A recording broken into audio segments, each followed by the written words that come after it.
Hello, everybody. I'm here with another fantastic episode of the Apex little show we've got going on here. We are going to be doing a little bit of a mock draft here, getting pretty close to actual football time, and I'm joined here with a fine panel of esteemed guests, as I usually am. We've got the fine, and I wouldn't even call them visitors at this point. Hopefully, I can call them fond staples of the show. Mr. Waters and Mr. Hoot, and I've got Lippy and Hunter with us. So let's go ahead and Hunter, you said this is your first mock draft. What's something you're hoping to get? Yeah, what's something you're hoping to get out of this mock? What I was really hoping to get was Curran in the draft room so I could steal his fucking picks like I've done for the last 10 years. Nice. Nice. But unfortunately, I'm going to miss out on that tonight. Well, so what a great little plug for the next show.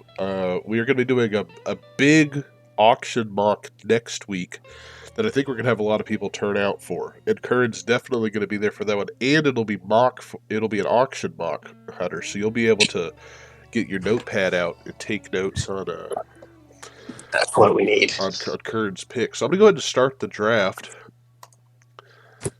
If y'all want us to watch somebody enter a mock draft and leave it with more money than they entered, bring me in. What a beautiful idea. Okay, so we've got Mr. Waters, you're on the clock. JT goes first, like I think just about everyone would predict. Oh. Well, I don't really know what to do here now. Right, it is single quarterback. This is Yeah, my pre-draft notes, you may have guessed about Jalen Hurts going 1.02, were actually a smokescreen. Wow. Yeah. Who would have thought? So, you know what? I obviously it was a clear-cut decision based on ADP and everyone's rankings and tiers and whatnot. But I do just want to throw out the fact that Eric was on pace to have a crazy receiving year last year before he got hurt. Yeah. And I would expect that to continue. I don't know if anybody's taken a look at the Titans wide receiver core, but it is headlined by an asthmatic Traylon Burks. Hamstrung is not the right word to describe a one-legged Bobby Trees. And then a kid named Kyle Phillips, picked in the 5th round this year. So yeah, I really think they're going to lean on Derek, especially given his advanced age and the looming expiration of his contract. And I think when everything is said and done, if Derek stays healthy, obviously CMC's health is a big question mark too, but I think if Derek stays healthy, we may be looking back on this easy decision to take CMC over Derek as one that we may have underthought. Yeah. So, with that being said, I'm taking Christian. Well, I think that's what most people end up doing, but I think it's a point well made saying that, health is a concern for Derrick Henry, but it's also definitely one for CMC. And, Hunter, you get to take Derrick Henry at 1.4.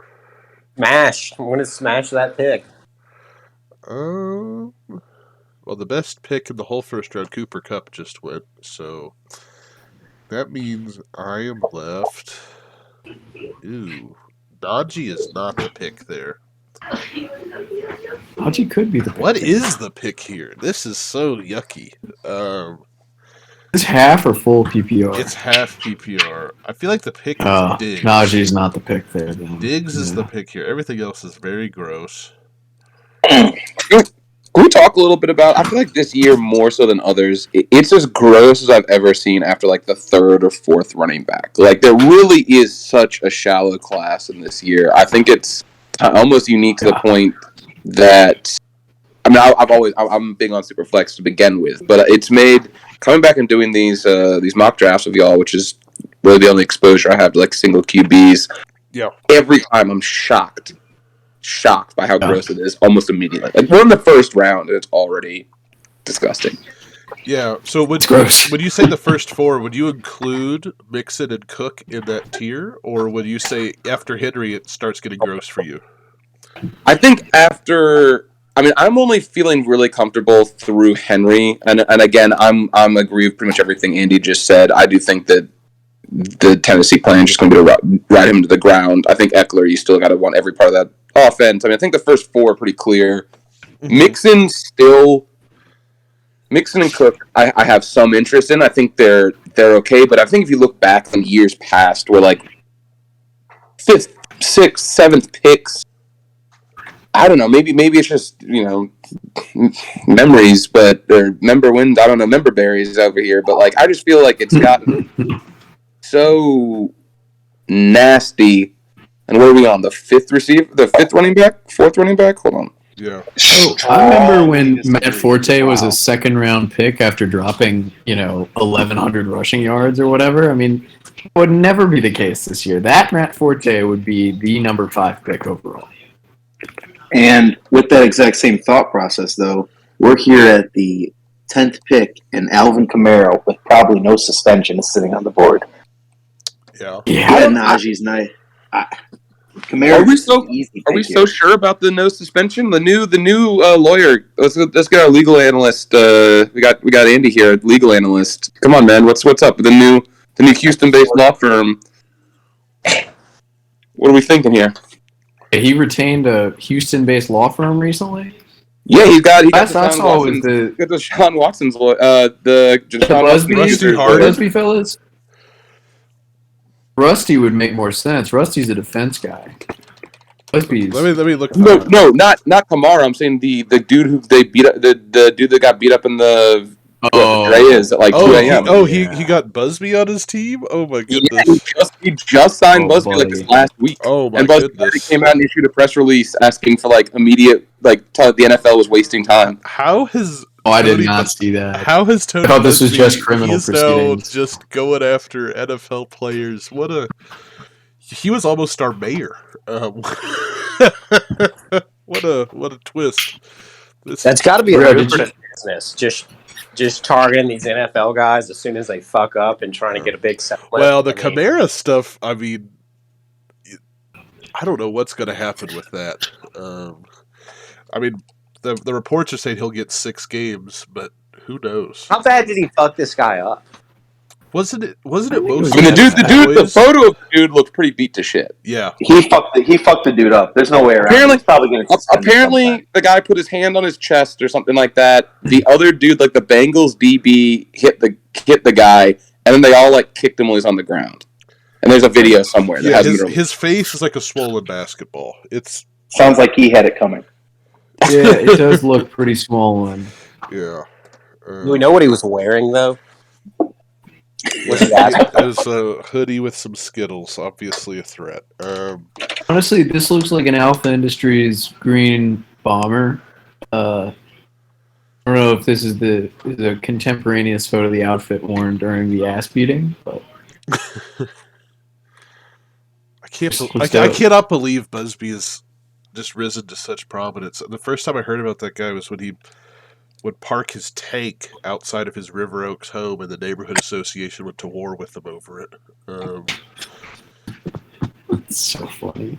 Okay, so Bro, did you know that a guy that we graduated with works for him?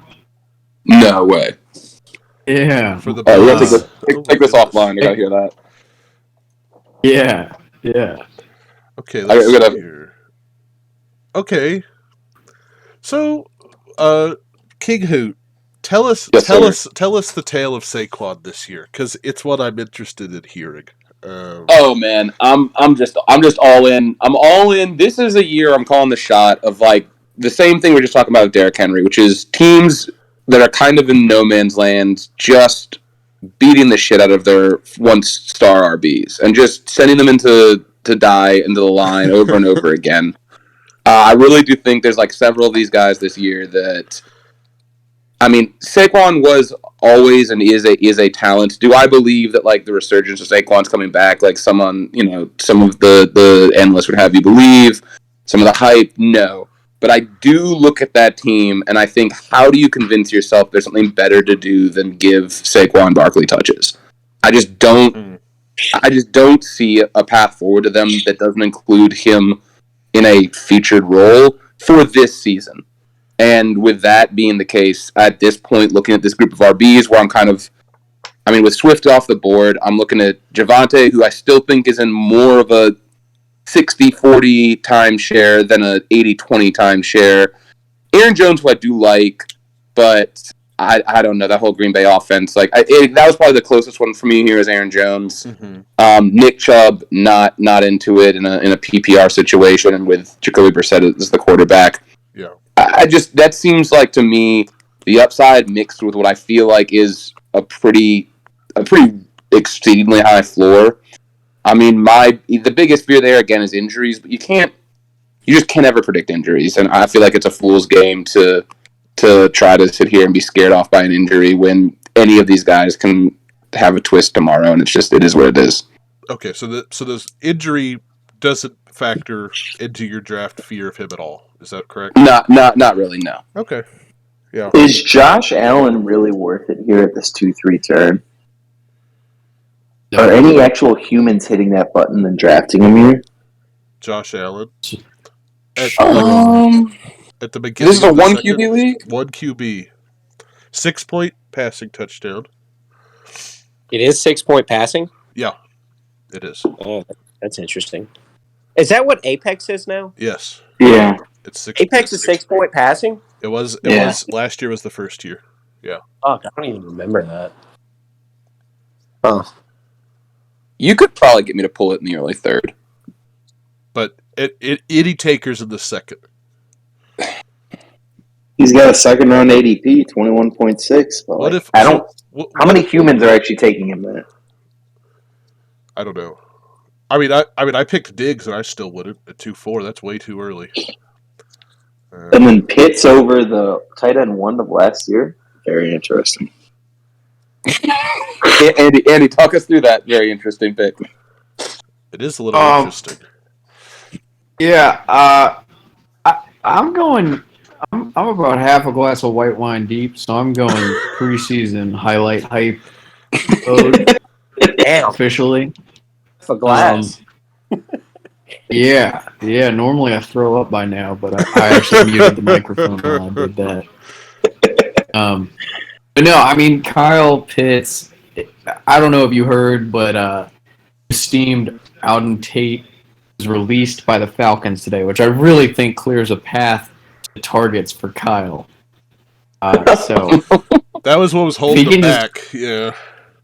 Exactly. So I don't know. I think Mark Andrews is great, and he probably almost certainly will have a better year than Kyle Pitts. But I kind of think so too. I think Kyle Pitts has just crazy Calvin Johnson potential upside, and literally no one else from Mariota to throw the ball to. So does it scare you that Kyle Pitts has never caught a touchdown in the United States of America in the NFL? No, I actually hate touchdowns. I don't think they're as that's consistent my draft strategy. as yardage. Yardage is much more consistent and predictable, so feed it to me. Huh. Briard, where are you at right now? After Lippy just sniped Mr. Higgins from you.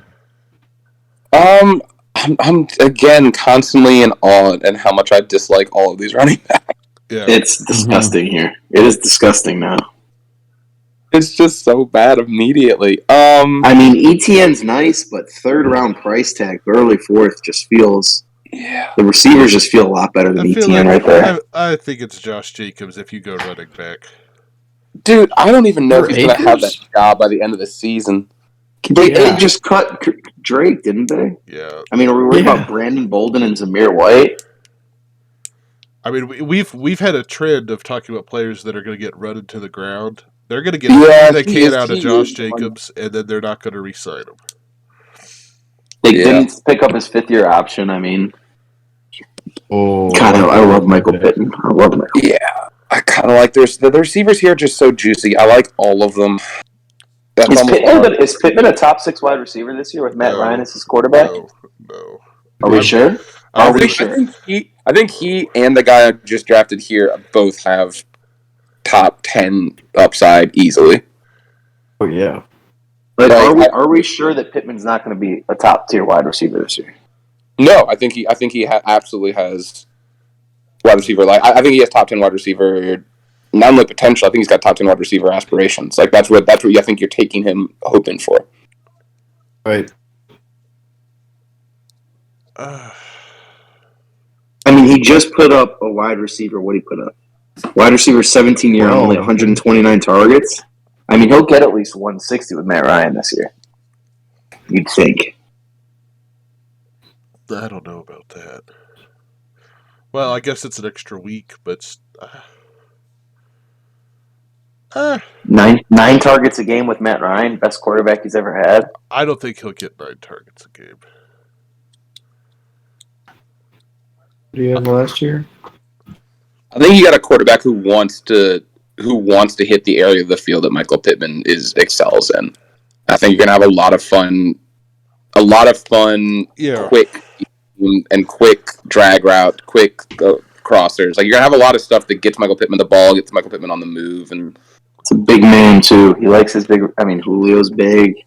Yeah, Yeah. I'm not anti-Michael like Pittman. I really like Michael Pittman. It's 7.6 targets per game last year. really. Mm-hmm. I mean, I don't think Wentz disliked him. no, I Wentz think Wentz fed him. he was Wentz's go-to. Wentz just sucks. Yeah, Wentz just As I took Terry McLaurin. I do again. Sorry to loop back meta here, but just I'm still staring at the second half of this third and fourth round. This is the second half of the third, beginning of the fourth, and it's just the disparity between the running backs and the receivers. All of these receivers I like. All of these receivers are like Yeah. I can talk myself into. None of these running backs get me even kind of excited. And this is why auction's a lot better than Snake. Yeah, it's crazy this year. Like where you're positioned in the draft just sets so much up as far as what your options are and how you build your roster in a single quarterback league. See, And it's been very frustrating, Briard. I deliberately chose 2 so that I could be positioned to snipe Saquon and Pittman with my second and third round picks. So thanks for. I guess I didn't want Pittman with the third. I wanted with my fourth, but thanks for sniping both of those guys about a round early. No problem. Sorry, I cut you off, Anna. No, you're good. I was just... I don't know. I guess all of the good receivers almost... Because I mean, this is just traditional, silly A&F bias, but like, I really like a foundation of going like Diggs and then one of the really good receivers in the fourth, and then you kind of sandwich some running backs there. That being said, like I like Aaron Jones and David Montgomery for like solid running backs that will probably gonna. I don't know. I do see what you're saying though, because I think it definitely pays to be at the front of the draft this year. It just pays so much to have one of those backs, Yeah. And having the option to get 2, like the way that Leonard Fournette and Zeke fall. Yeah. You can, if you want, in that front, 3 to 4 teams, just bang, 2 starting caliber NFL running backs who are going to get 200-plus fantasy points. And then there's just so many wide receivers. There's just so many options of how you can build your team after that. But here, the back half of us are, and it's just, I don't know. It's Clyde. I'm looking at our chart right now, and if you look at the back half, it's just all blue and green, it's just running backs and receivers. Whereas the front half, there's so much different diversity, and I think that goes to show that again, if you're in the front half of a draft, you have the optionality of building different teams because you've got that RB1 locked in. Yeah. And if you're in the back, you just don't have that choice. You've got to keep going back to the well, because that's your only chance to outlast the people who have that tent pole to build around. Yeah. Now, Andy, I'm just curious. Are you building your team so it's Christian McCaffrey and a bunch of shit? Yeah, Kyle. Dobbins. Kyle just asked me if I'm tanking for content, which I'm not. I'm going to plead the fifth on that, and I'm just going to say that this ADP or these rankings, whatever you want to call it, these are weird. Yeah. Why is AJ Dillon so high? Why is Brandon Cook so high? No offense, A&F. Allen Robinson, I nearly spat out my fourth sip of white wine that I've had tonight. I mean, these guys, Elijah Mitchell over Clyde just makes no sense to me. And I know Over I'm Clyde? probably higher than Clyde. I'm higher on Clyde than more people, but than most people. But doesn't make any sense. You guys don't like Clyde this year? You say that about Allen Robinson, but I just see him sitting on the board here. And granted, if Hollywood wasn't here, I would take Allen Robinson. But, whew, I mean, there's a lot to like about Allen Robinson this year. You take Allen Robinson over Michael Thomas? Oh, yeah, in a heartbeat. Especially with the news of his injury, yeah. Michael Over Thomas. Adam Thielen? King Hoot cursed Michael Thomas ever since he took him like 6th overall in that dynasty draft. I don't know if Michael Thomas has played a game, and it's been like 3 years. He's played 2 games. He doesn't have any touchdowns in the U.S. or UK, that's for sure. I think about trading away Justin Herbert for a first, and then I remember that King Hoot drafted Michael Thomas with his first-round pick in a startup. It makes me feel a lot better.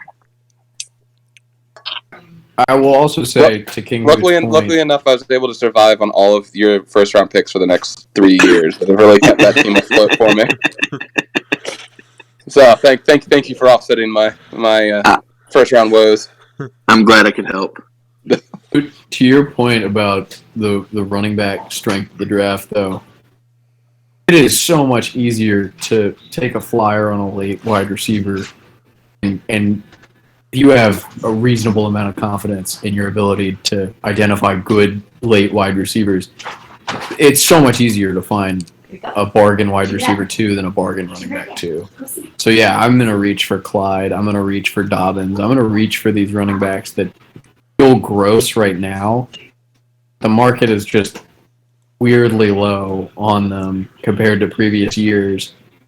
And I'll replace the Deontay Johnson that I'm missing out on with and Rashad Bateman in 2 rounds, with DeAndre Hopkins, Devontae Smith. I mean, it's just so much easier to get wide receiver spots on your roster filled out later than running back. And you took Jalen Hurts, and I'm gonna cry. Yeah, Andy, that was just a special for you. No, I actually, and so honestly, I do. I'm glad you said that. That's the segue, because I do actually want to. That's probably the only pick tonight that I have mine that I want to talk about, which is I would never, under normal circumstances, I am not a Jalen Hurts guy. Like, it has not been. Andy and I have had a long standing back and forth on Jalen Hurts, but for the exact reason I was just talking about, which is I'm looking at my team and I'm just, in order for me to have the high enough upside to compete with some of these teams that have that first RB, I felt like that was the last quarterback that really could just win you a week. I mean, the era of the rushing quarterback is here. If you don't have it, it is just hard to compete. I truly, it's very interesting. It's probably the only exposure I'll ever have to Jalen Hurts. But in this setup, I felt like that was the pick there. The problem with Jalen Hurts is everybody loves him this year. And that just scares the hell out of me. Interesting. I feel like with our league, it is going to be very skewed against Jalen Hurts. I feel like our league is full of Jalen Hurts haters. Obviously, it doesn't matter for y'all that don't know. Kern is going to keep him for $1, which is a bargain. We have a $200 draft dollar budget, so keeping Jalen Hurts for $1, regardless of what you think of him, is a great value keeper. But if he hit the open market, I'd be very interested to see what he actually went for, because Lippy, I feel like our league is very anti-Hurts and players like him. I'm not sure. I mean, he'd maybe go for like $10, maybe. Yeah. Well, Hunter just rejoined. Let me ask him, Hunter, if Jalen Hurts was on our auction board, how much money would you spend on him?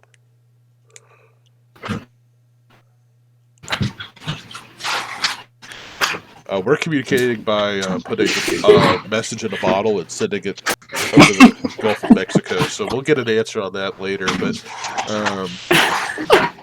So this is, I guess, Can I tell you how much I'd bid on Jalen yeah, Hurts? please. Yeah, please. good. The limit does not exist. The limit does not exist. He's going to win the MVP this year. It's going to be insane. The media narrative is going to be Jalen Hurts, Jalen Hurts, Jalen Hurts. The setup is there. The early schedule is so ridiculously easy. That division is Swiss cheese this year. They're going to take it. The NFC East race always gets excess media coverage. And he's going to put up numbers. He's going to be the driving factor behind SEC wide receivers who are newly paired up. I mean, there's just so many avenues for the press to sink their teeth into this Eagles team. And if they just get a little bit of momentum going, there's going to be no excuse to ignore them. And you win. Press coverage is absolutely correlated to fantasy value. And it's just, there's no way Jalen screws this up, in my opinion. Okay, so let's just propose a little hypothetical for you. And I know you're not in our specific auction, so you're kind of just shooting in the dark here. But let's say you're bidding back and forth with someone, and Hertz gets up to 17. Will you do 18? This is on a $200 budget. $200 budget, one quarterback. One quarterback? Oh boy. I mean, what's the 6 point projected pass. amount? 6 point passing What's the touchdown. projected amount that a Mahomes would go for? Mahomes is like 30 or something stupid. Let's Yeah, see. I would go. The projected on Mahomes is 29, Lamar 28. Yeah, I'd go 18 for Jalen. Okay, Give you let's 2/3 of that. let's say the bid's at 22. Do you go 23? I do. That's so interesting. I feel like I'm making my vows here. I can't fault you, obviously, because Whoa, I don't know. Damian Pierce. it's that gross, bro. It's that gross. It's getting out of control over there. Tony Pollard's on the board. Oh no. I'm not a Tony Pollard guy. If I don't get Saquon, I want no piece of Tony Pollard. Saquon? Sorry, if I don't get Elliott, I don't want any piece of that. Who Like I see breaking as news a on running back trades. Let's see here. But no, I do want to return back. I'm loving Andy's. I always enjoy Andy talking about Jalen Hurts, so I do want to hear more because I truly think that there is a path forward for Jalen Hurts to be a top 10, top even 5 fantasy quarterback, and then not be the starting quarterback of the Eagles next season, and just not have anything ever come after this. And I'm not sold on the second part, the part that Andy's sold on, but I do think he's got, at the point in which you're getting him in drafts, even with the hype that as high as it's gotten, he is one of those last few quarterbacks who actually gives you top 3 to 5 quarterback potential in a league where when you have a rushing quarterback, you have a much higher floor. And that So- extra.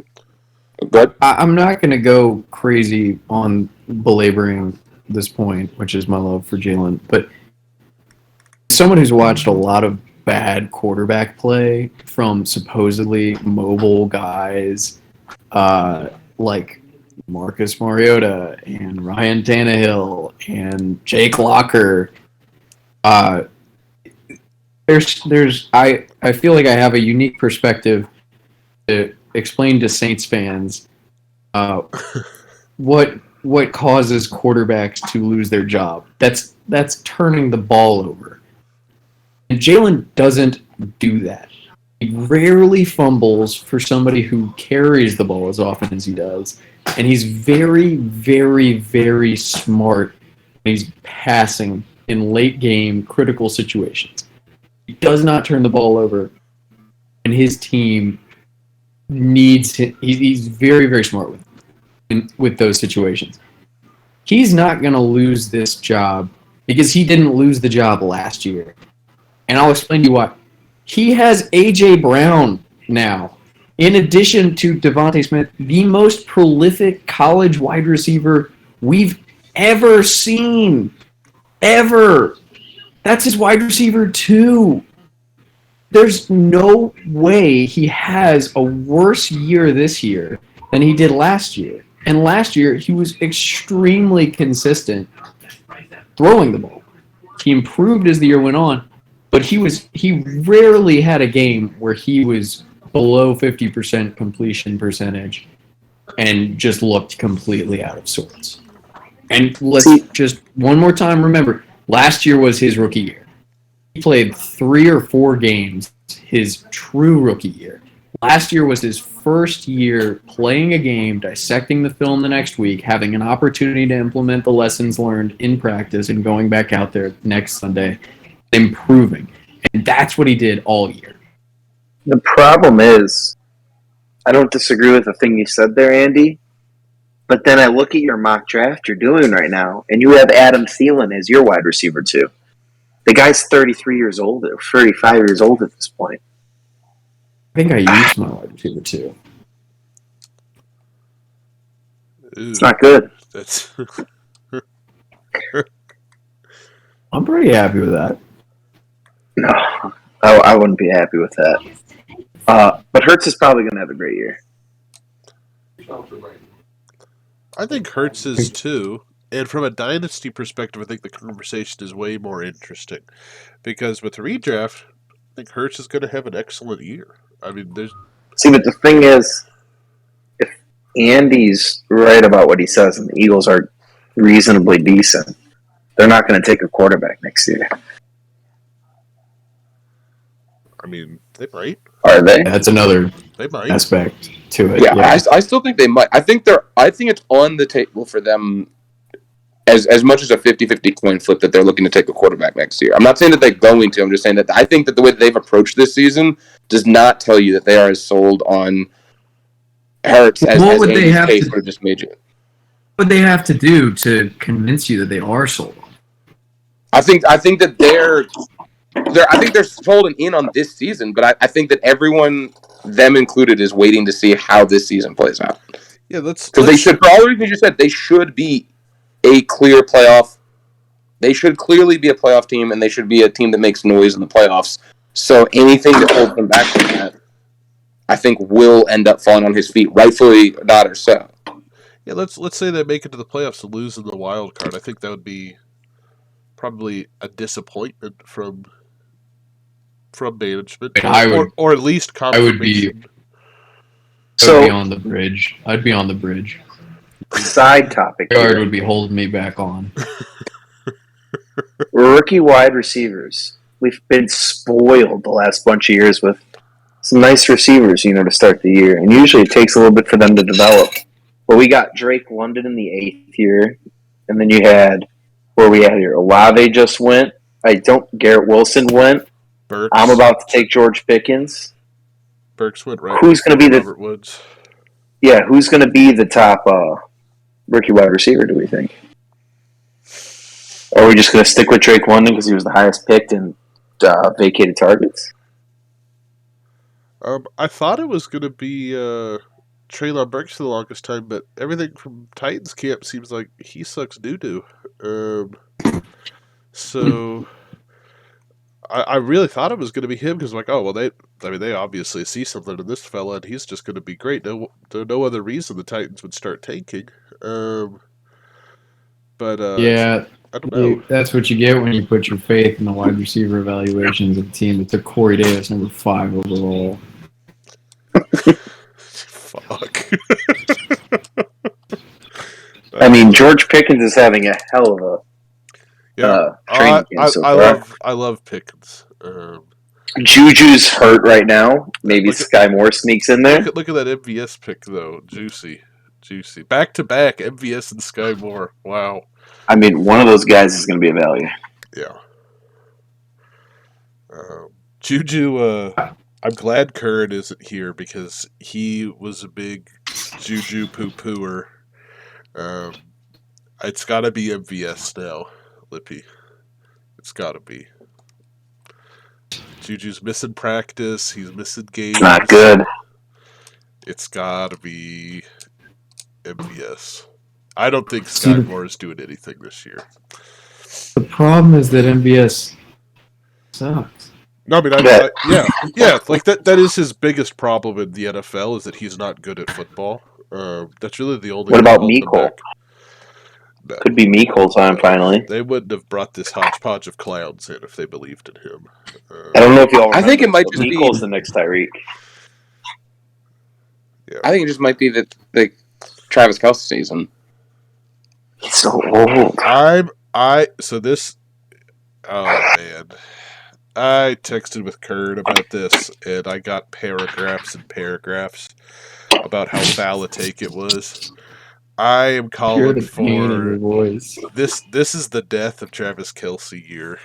Obviously not in person. God, I hope he lives a happy, healthy life.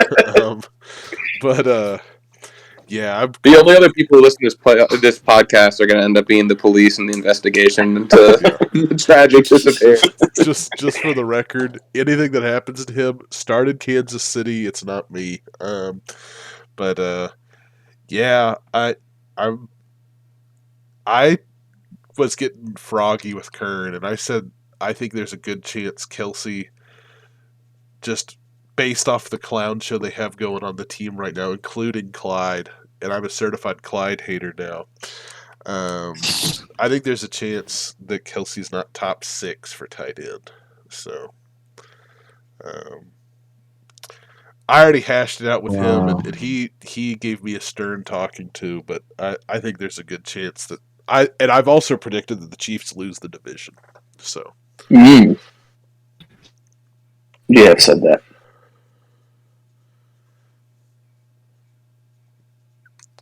Here's a good example, I think, of how easy it is to get solid wide receiver production late in your draft. bam. Big Wow. Gallup fans. Big Gallup fans in this Wow. Discord chat. I will tell you that. I mean, that's a good receiver right there. Yep. I'm a big That's just Gallup a good guy. receiver. Yeah. And Robinson at the 10th round. That's a better pick than the Cook pick. ADP's fucked up there.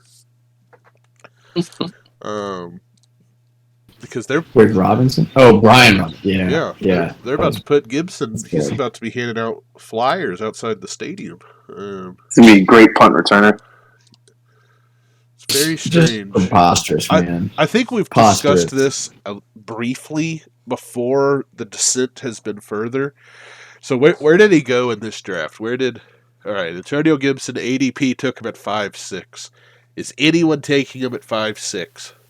No. No. Me, I'm taking Clyde.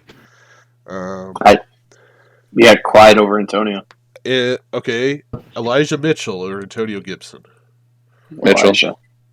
Anyone taking Gibson? Oh, AJ I might take Dillon. Gibson. AJ. Yeah, probably taking AJ. Waters?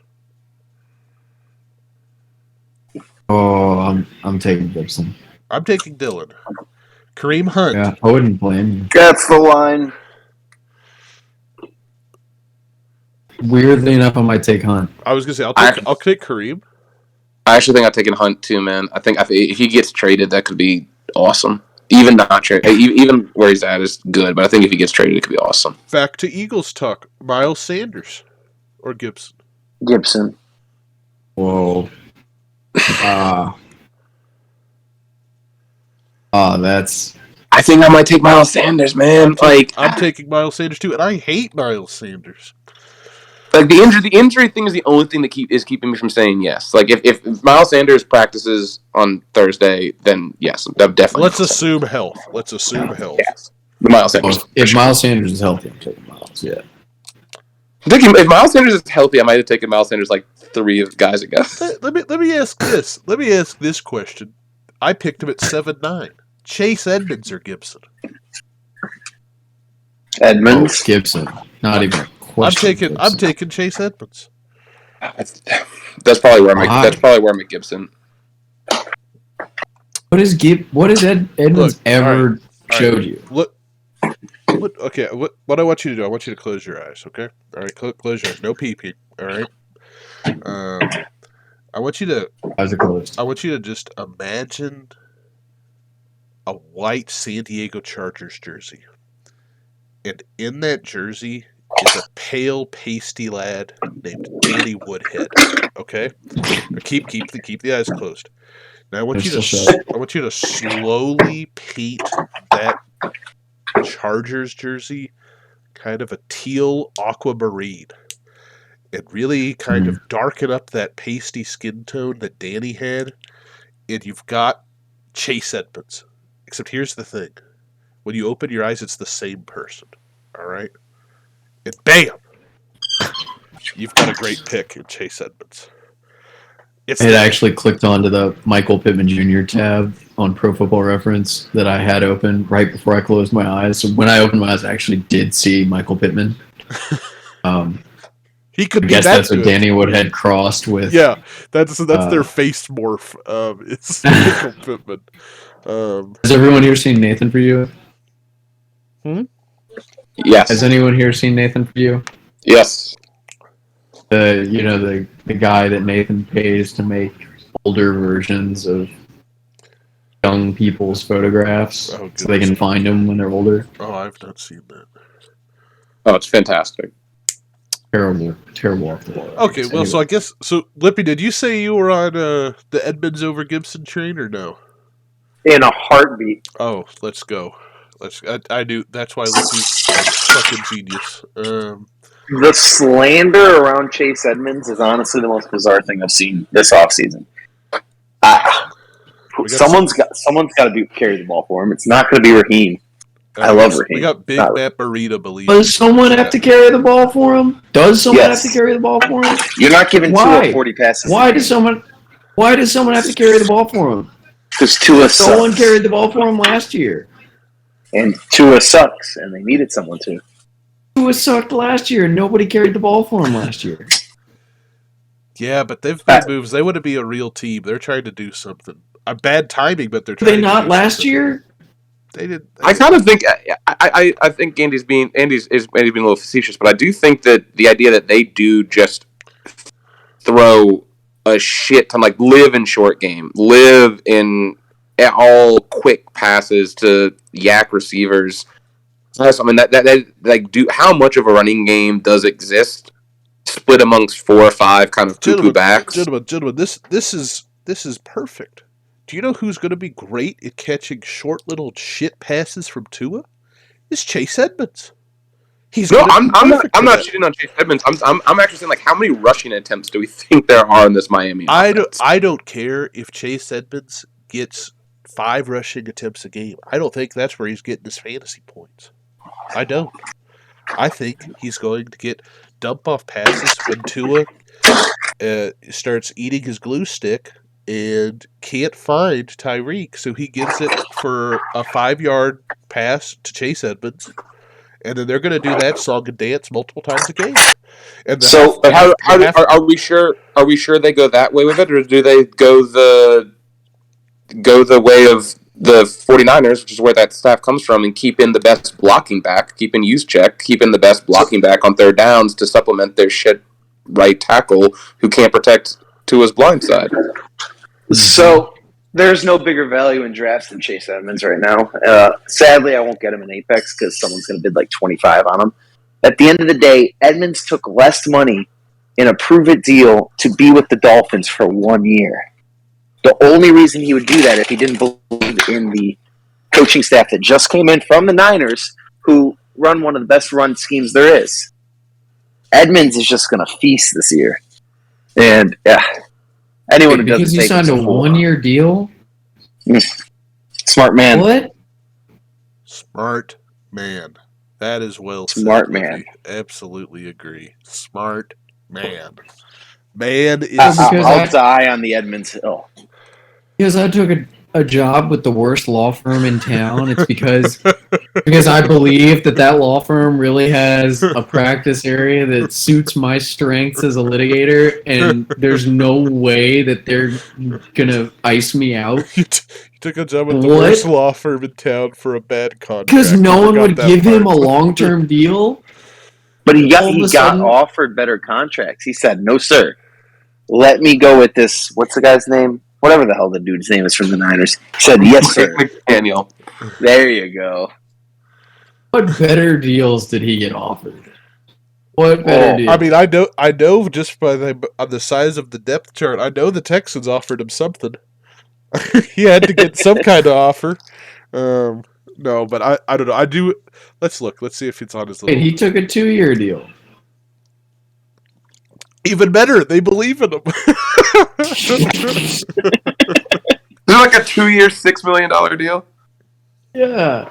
No, there's 2-year, $12 million with 6 guaranteed. He'll probably get cut after year 1. But Don't I want say to know that. what these better deals are. These nebulous better deals are. Look, I think I got better offers. I didn't sign with the worst firm in town. this is all I'll say. dumb. This is all I'll say about Chase Edmonds is that I really do think that it's not really about the rushing work. It's going to be about the short game receiving work and point stacking up over PPR. Is really what I think happens because I think that's Lippy has gone through multiple emotions as far as Tua is concerned. I think Tua's not good. I don't think he's good at football. I don't think he's a very good quarterback. I think he's really going to struggle even with Tyreek. But there will be people that have to guard Tyreek because the man's fast and people are afraid of him. But that doesn't mean Tua can throw to him. I think Tua's going to have to get rid of the ball a lot. I think Chase Edmonds is perfect for that. And I really do see him as just a guy that's going to soak up halfway PPR. I'm not saying he's getting a lot of yards. I'm not saying he's going to make big plays. But he's going to get a ton of targets. He's just going to eat up dump-offs. And he's going to run little dorky routes to pick up 3 yards here and there. And it's not going to be a big, like, super big-time running back. But you're not having to pay super big-time running back prices. You're not. No, I've got a lot of leftover Edmund shares from some Dynasty leagues, so I'm super down for that. I've become concerned. I think that's definitely a possibility. I think there's a large number of outcomes where that's the case. I have become a little concerned that the lack of the need to chip and the need to add blocking when you have those elite level yak guys on the outside, do they not decide that their offense is better suited to have, I don't know, Sony Michel or Laird or whoever the best blocking back is back there next to Tua, giving him an extra half second to get the ball to Tyreek Hill, who's going to get you 30 yards after the catch, or Waddle who's going to get you 20 yards after the catch, versus leaking that guy out and hoping he gets 4. Like, well, I see your point that a bad offense and a bad team, which is that there's a decent chance they are, would think that way. Or not necessarily think that way, and not that it's a bad process. It's just like, I don't know if that maximizes their talent. I think that if they're seeking to maximize the skill set of the players they have around them, they're going to have some Chase Edmonds game, of course. And if all we're hoping for is third down work from him, which I don't think you are. If you're taking him where he's going in ADP, you're hoping he's their running back. Like, you're wanting him to be the running back because you're not hoping for that's. If you're thinking third down back shit, that's J.D. McKissick. That's going several rounds later. Yeah. I'm Montgomery. Can I interest you? I guess that's a no. No Ty Montgomery. Ty Montgomery. No.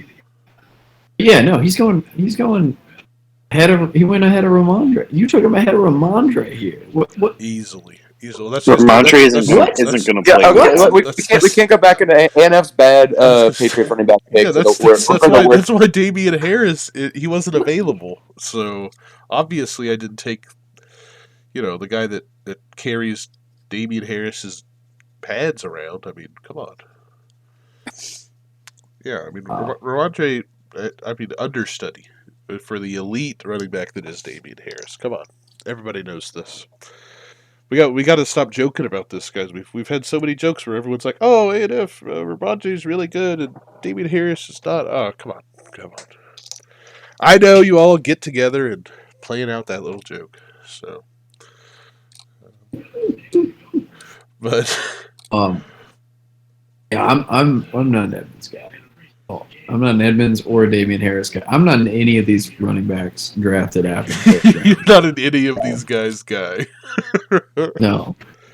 They all suck. They all get hurt. What would you say to someone that walked past you on the street and yelled, "Clyde sucks"? I would say I have way too much money on Jalen Hurts winning the MVP. Care about Clyde passerby's sucking. opinion of Clyde. So, go ahead real quick. We can do this before the show ends. What are y'all's favorite pick of the draft? And what's your least favorite pick of the draft?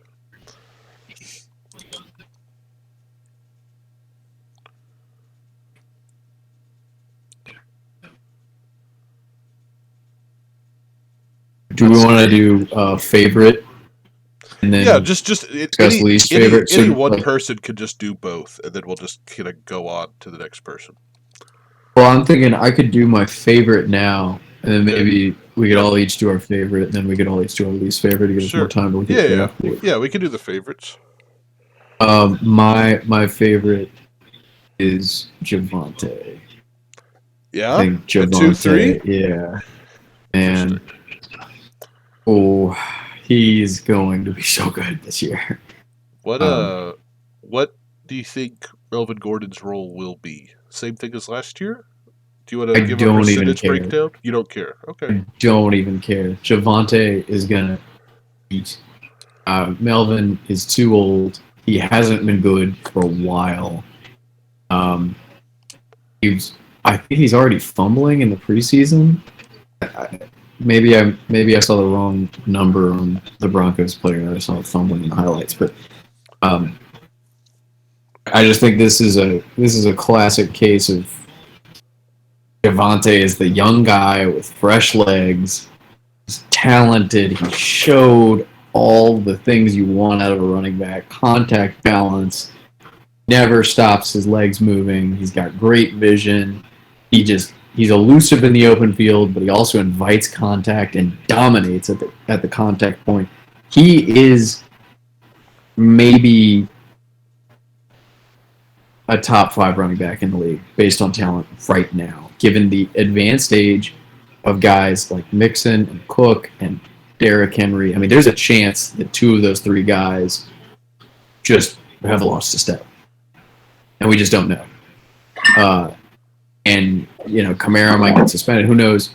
Javonte, I think, is just going to absolutely annihilate all predictions that he's been subject to this offseason. He's going to get the Russell Wilson bump. The offense is going to be so much more prolific. He's just going to score so many more touchdowns. He's just good, man. He's just good. That's all I've got to say. I think Lippy might be on the phone, but he has been beating the Javonte war drum since I learned Javonte's name. It has been Lippy standing on a soapbox handing flyers out to passerbys. It's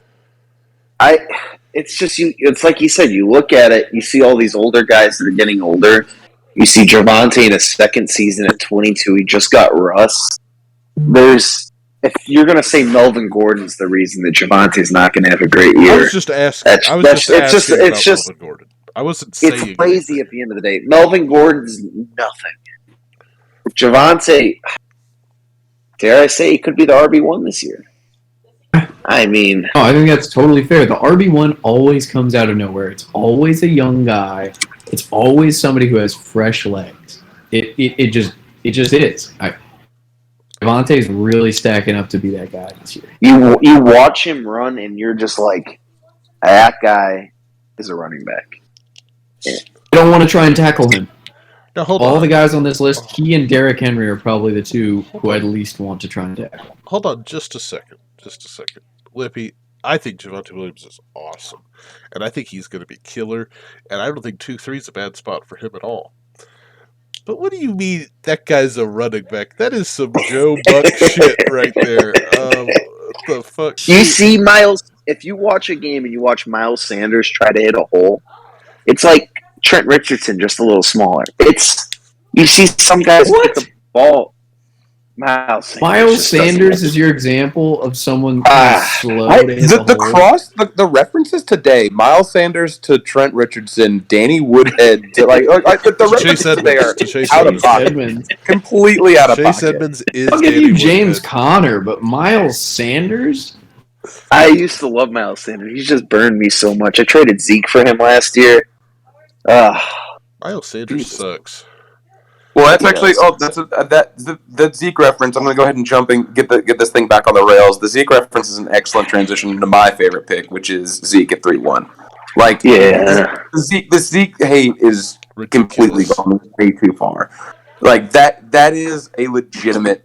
He's the guy who, if I have one of those top 3-4 picks, I am waiting for he or Leonard Fournette to drop in the second round. Like when you can looking at Kyle's draft, if you can stack Austin Eckler and Leonard Fournette, if you can stack Jonathan Taylor and Zeke, Christian McCaffrey and Zeke, like I mean, the way you're able to go into every matchup you go into, just being completely confident that you are crushing at RB2. It's I love it. I absolutely love that. I think if you can get Jonathan Taylor, Mike Evans, and Ezekiel Elliott, what more do you want from a start of the draft? Like the robot at Team 1 really, I think, just crushed this draft. So Good if job, I robot. could just skip to my least favorite pick, it's Leonard Fournette at the 210. Wow. Ooh. Really? I don't know what Yeah. maybe it's because I've never owned Fournette. I don't know what it's like, and I just haven't had the spoils of it. There's just no scenario where I'm drafting Fournette, even in like the third round, even if I'm sitting there.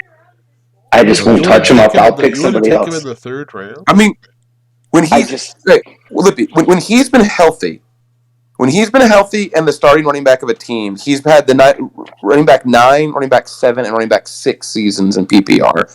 He's young and still young enough at age 27 to want to get and still prove it. And he's got a quarterback who's coming back just to spite Adam Schefter. So, like, is definitely not going to want to sit around and take hits and is going to be looking to dump the ball off. What is not to like about this? Like, I can get He's not not being good as when he has a as bad I am, but line. hating that pick. it's just I've never had him. I'll say. And No, He's he's not good when he has a bad line. Let me He's kind of not middle good ground. when he has a bad line, and he scored 1 billion touchdowns last year, and that's not going to happen twice. Let me middle ground this. So I understand that, like in the 210, you don't like. You're saying you would have drafted. Wait, here, hold on, Andy. Yeah, Andy, what do did you you say the Tyreek only Allen reason he did only well scored? last year is because of his 70 catches. That's the he barely Yeah, I was had gonna say, the 1,000 reason he yards. did well last year is not his touchdowns. He had 8 touchdowns rushing. Like he had a fine season. He's not. He's not like a 10 James overall 15-yard touchdowns. touchdowns. He's not gonna have 10 overall touchdowns in the Bucks offense again this year. Why not? That's just my I opinion. mean, I think he's gonna he go probably elsewhere. will. Yeah, It's just- I don't think that's if you're trying to be down on him, it's the receiving work, and I think he easily achieves that again because he's done it before in Jacksonville. Like he is a good receiving back. Everyone's always trying to say he's a 2 down. He's not. He's a good. He can pass block a little bit. He's a good receiving back. He gets out there. He's available. Just give me Tyreek. Really give me Mike, inexplicable give me Zeke. bad drops, which is why people say he's not a good receiving back.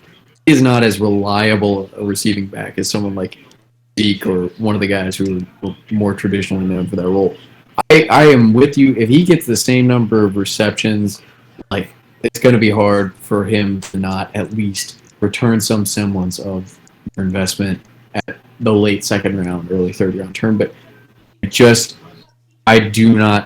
for whatever reason, I have the heebie-jeebies about the Bucks offense this year. I think their line is not going to be good. I do not think they're going to have success running the ball.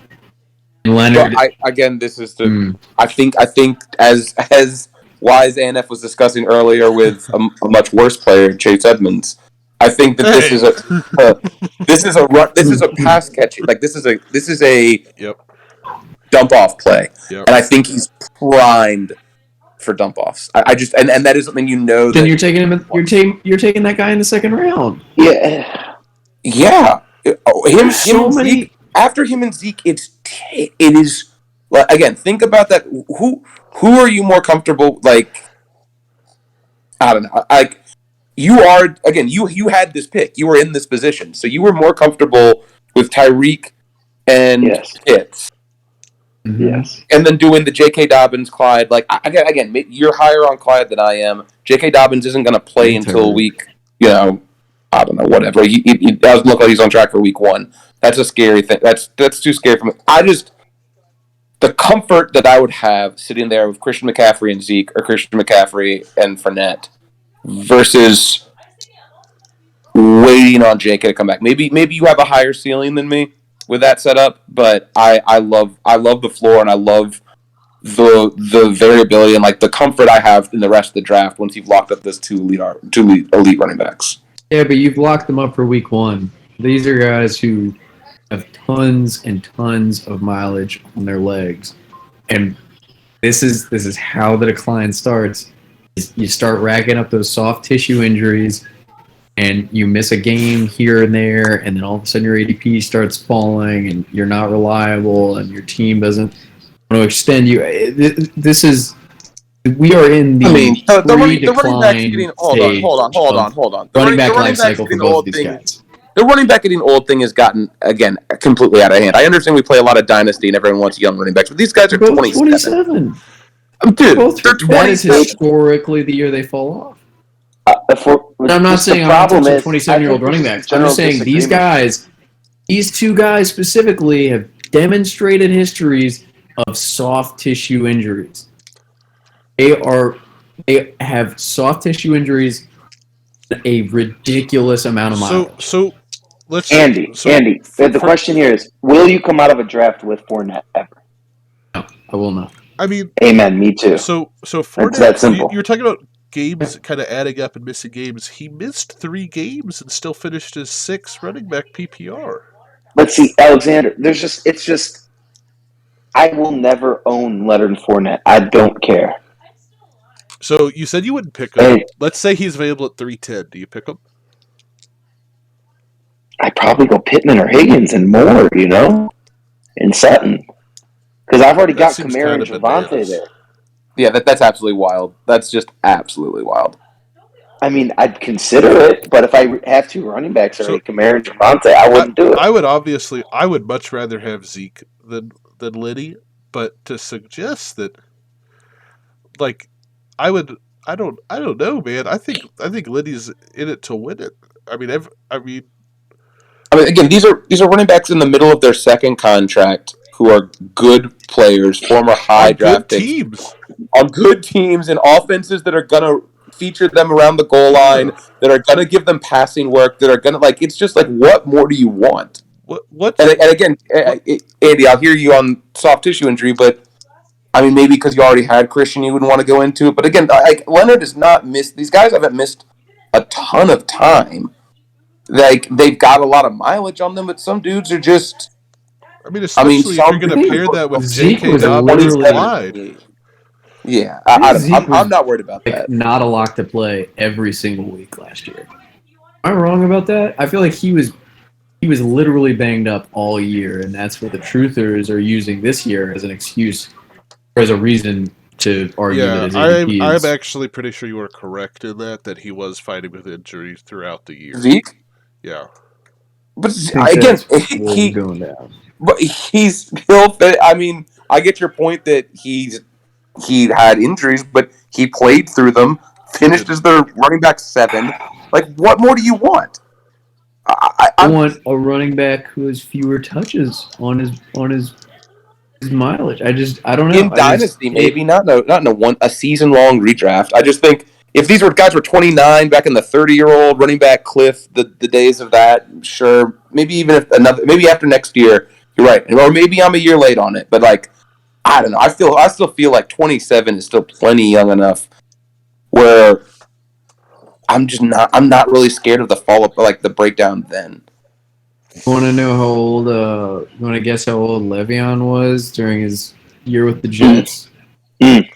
Oh, I mean the Jets. I mean, he was however many years Jets years get on you.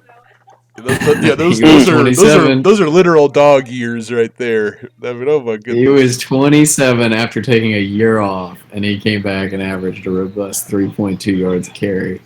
And he had 1,500 touches on him. So Andy, that was a totally different situation. Marshawn Lynch's last top year, he was 27.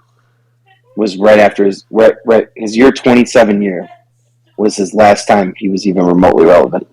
Yeah, outside of Derrick Henry, I would challenge you to find me a running back 1, like a say top 6 running back, because I think that's what the upside you're looking for I mean, with Zeke at that doesn't point. Liddy have? I mean, obviously this plays into your thing about injury, but didn't he miss like a whole year worth of carries due to injury? No. Hold on, I'm just saying. So if 27 is What this year age, am I like, thinking of? are we just as scared of Dalvin Cook, who has missed Yes. more games since 27? Are we just as scared of Alvin Kamara, who has missed more games Yes. since 27? The cliff is coming I'm for these less- older running backs. The I'm cliff less is coming, scared and of it's going to Kamara. get here quick. Aaron Jones, all of these guys, like half of them. No. It's touches. It's touches. Alvin has substantially fewer touches on his legs than some of these other guys. Well, look at He's literally got 2018. Liddy was 700 injured fewer. that whole year, so like yes, it plays into the injury, but I mean he's missing a whole bunch of touches and wear that year. See, He's Alexander, but the misses point lots of games is, in 2020. That's a lot of Zeke- carries not on. because- I don't know. He has 2,000 touches.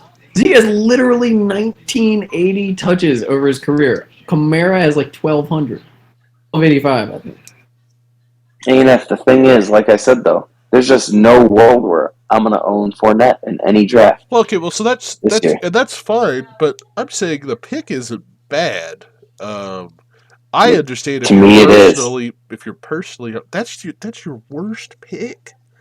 Easily. I don't know about that. You do Guys, not guys, take this Fournette is- at the 210 there. Y'all, this is the good doctor. How are y'all still talking about Leonard Fournette? I jumped in here like half an hour ago after one phone call ended. I heard Leonard Fournette, got another phone call, came back, and I'm still hearing Leonard Fournette. Well, you missed a lot in between, but I guess you're moving us along as a little pacemaker. Let's just square you away. What's your favorite pick if you hate Liddy so much? Favorite pick. Wow. There's a few. Pittman there. Well, it's probably going to be Pittman. I mean, that's just nice value there at the 311. That little turn there, you get someone that could easily be second round pick. Yeah, probably is a second round pick next year. He's in a feast this year. And I mean, you pick a receiver in his third year, going for that third year breakout. Probably going to pick Michael Pittman there.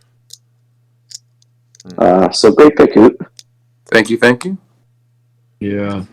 I want to, even though Javonte I like better just because he's a running back. Pittman, I agree. Second round pick next year. And for context, that's like Debo. Like if you get Debo level production out of Michael Pittman at the 3.11, you're winning it with. Do you know what I think my least favorite pick is? Is Debo. Yeah. If we're changing quarterback variable, it could easily just. He could just easily be the wide receiver 10 and just that's a wasted pick there at 2.9 if he's the wide receiver 10. I really wish Kurt was here for this because we had a lengthy conversation about Trey Lance. I don't even know if it has to do with Trey Lance. You just look at the change in usage for Debo later in the year when they started throwing the ball to Ayuk more. If that trend continues and Debo is not getting the same rushing production, if his rushing touchdowns regress to the mean, I mean, you're looking at a wide receiver too. So the thing with Debo is, as someone who loved Debo, I think I got him practically in every league I was in last year. The problem is, I mean, it's easy to say, all those just freak play touchdowns he had last year were just running open down the field. Granted, part scheme, part just it happened so much at the beginning of the year last year. Those 70-yard touchdowns, they add up. You take those away, he's all of a sudden wide receiver. What was it last year? He was wide receiver 3. It could be wide receiver 6 or 7, and people aren't thinking of him like they are right now. Mm-hmm.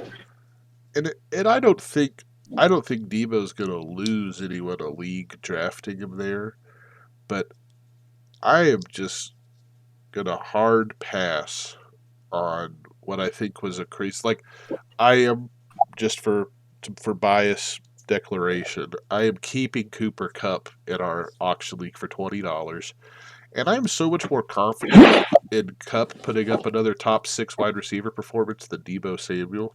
Agreed. And I'm a Cup hater this year. Yeah, I just don't want anything to do with him.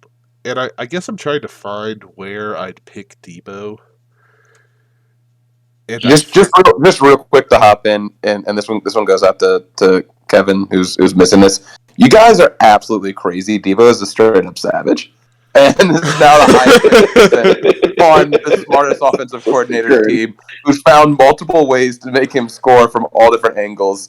Like, again, you guys are out of your goddamn mind. Devo's the only one of those wide receivers on this team that I actually like. Like, I was actually going to pick DK Metcalf as my least favorite pick because I think I want no part of that. I just want, in a season-long league, I want absolutely no part of that. So I don't know, and I don't want to go in another AJ Brown, Hurts, Eagles discussion, but like I don't love that AJ Brown pick either. The Deebo Samuel pick, I think, again, would I have taken that player there? Maybe not, but I think that is a fine wide receiver 7 for a dude who, again, is now the highest paid player on the smartest offensive mind in the league, who wants to do nothing but scheme up different ways to score from all different areas, and this dude can. This dude's probably their best running back, except for their quarterback. He's probably their best receiver. He's one of the best, if not the best player with the ball in their hands in the league. Like, you guys are just out of your goddamn mind. Hey, Brad, can I ask you a quick question? Yeah, always. Do you think it is sustainable to score on 14% of your carries? Do I think? I mean, I have no idea. I think some people are freaks. It's probably not He sustainable. scored 8 touchdowns on 59 carries. But he doesn't. I mean, he doesn't even need to score as many touchdowns. And that's fine. He's going to be electric. It's just like he's not going to break away from the defense that many times. I am so much more confident in that that team will figure out a way to use him properly than so many other things that happen in these drafts. Like I'm with you 100%. But if he experiences touchdown regression, can I just read you from week 11 on his reception totals? 1, 1, 1, 4, 9, 3, 4. But they stopped effectively. They stopped using him almost as a. I mean, his again. That was his issue with the team, is he stopped being that's a problem. And started being their primary running back when he was their primary receiver in the first half of the season. Again, that's the thing. He went from their wide receiver 1, scoring 30, 16, 10, 35, 16, 20, 23, 11, 30, 16, 20, to their starting running back and still scored 12, 18, 26, 17, 28. Like, I get what you're saying. What do you think the number? What do you think the most carries he had in a game over that period was? What do you think was the highest number of carries when he was their main running back? I don't know, 8 or 9. It was fucking 8, dude. Yeah. He's not gonna score all but 3 games of an 8-week stretch. It's just 8 carries per game and 0 targets. It's just not gonna happen. He's amazing, but like, it's not enough exposure. Like, it's just not gonna happen. It's Barry Sanders couldn't do that again. I don't think. I am not. I feel like if you say there's a regression coming in his rushing attempts or his rushing usage, I say that it's offset and probably better served for him to have an increase in receiving volume. Like, I don't think that they're going to stop passing the ball to him, or that he's going to fall. What if Trey Lance? My question: what if Trey Lance can't do it? What if he can't? Well, let's just hang on a second, guys. How many snaps? Just snaps, not carries. Snaps did Debo have in the backfield last year? Just take a guess. Keep in mind he had 59 carries or something like that on the year. Snaps? Yes, snaps. He gets the ball most of the time he's back there. So I don't know. Yeah, less. 93 snaps in the backfield. He got the ball as a running, like on a rush, over 50% of the time in the backfield. Now, yes, Shanahan's a great mind, but he still played over 500 snaps out wide. over 200 in slot. Like, he played over 770 snaps as a receiver, only 90 as a running back, and he still had these splits like they are. That's kind of what I was getting at with the he didn't have that many carries when he was still a supposedly receiver. the main running back. Still a receiver. He's just an incredibly efficient runner. I don't know. I'm generally on the side of like bet on the talent, like Javonte. Screw Melvin Gordon having.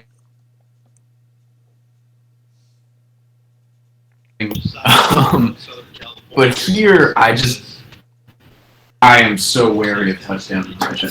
I'm the Kyle Pitts, all yards, no touchdowns guy. So that's really, if we're going based on most talented wide receivers, I'm all in. I just am so worried that Trey Lance struggles as a passer his first year, which is totally reasonable. And Debo just has a slight regression. I mean, if he scores on 8% of his carries, the Diggs regression, and that's half of his touchdowns. Diggs regressed from wide receiver 3 to 10, and he was a big disappointment last year, or 3 to 7. But that's the thing; he's being drafted as wide receiver 7 right here. Like, he's not being drafted as wide receiver 2. He's being drafted as wide receiver 7. I don't draft someone a wide receiver 7 to just be wide receiver 7, though. I mean, that's just an excellent return on your value. Alexander and I had that conversation. Do you draft someone at that ADP to expect them to be at that ADP? It depends on how your draft is going. It depends, not always, but I think it depends. If that's how they turn out, you don't ever draft somebody at their ADP and are upset. Like, you shouldn't be upset if someone finishes at their ADP. You should want to beat it, but like, someone finishing at their ADP is not an L. I think for the most part, I agree with that point, Hoot. But yeah, and Hoot, actually, I think to your point, the whole draft. When you start your draft with one of these top running backs, that's the position you need to be in to be able to take someone in the second round at their ADP that you're not necessarily not expecting, but you don't need him to beat his ADP. You just need him to beat it, right? You have Derrick Henry. You can take Debo at wide receiver 7, and if he turns out to be wide receiver 7, and Derrick hits, you're good. I mean, I guess in my mind, if you have wide receiver 7 and you didn't take him as wide receiver 1, like, then you're good with that regardless. Like, that hits. Like, if you have wide receiver 7, you took him with the 5th to 10th pick. So that's what you're looking for. Like, that's totally fair.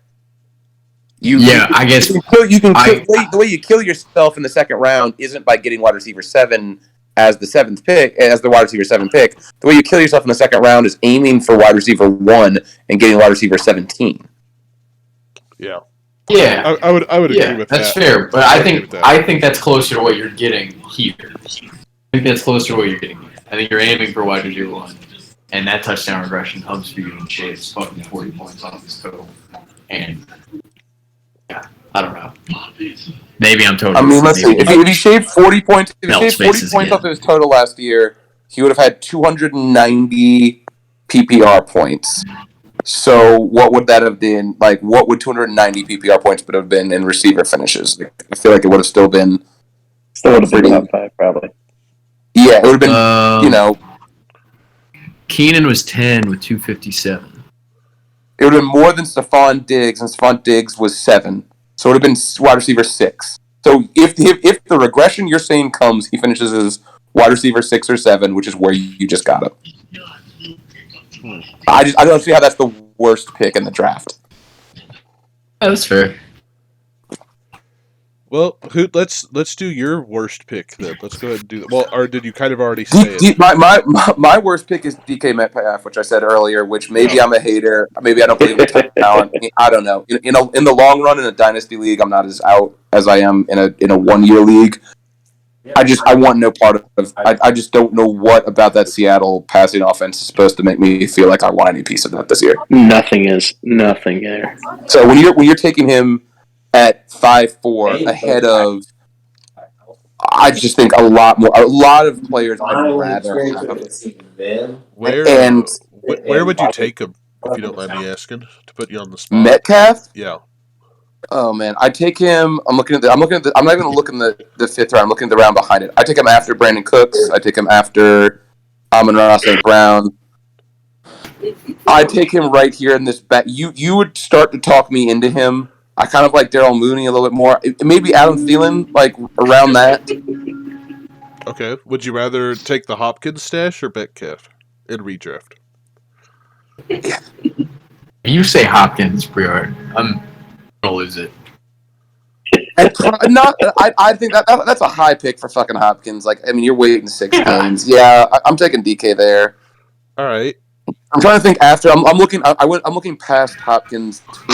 Who I like more. Yeah, that's probably it. That's probably it. So was that 7-1? So I take him almost 2 rounds later. Yeah.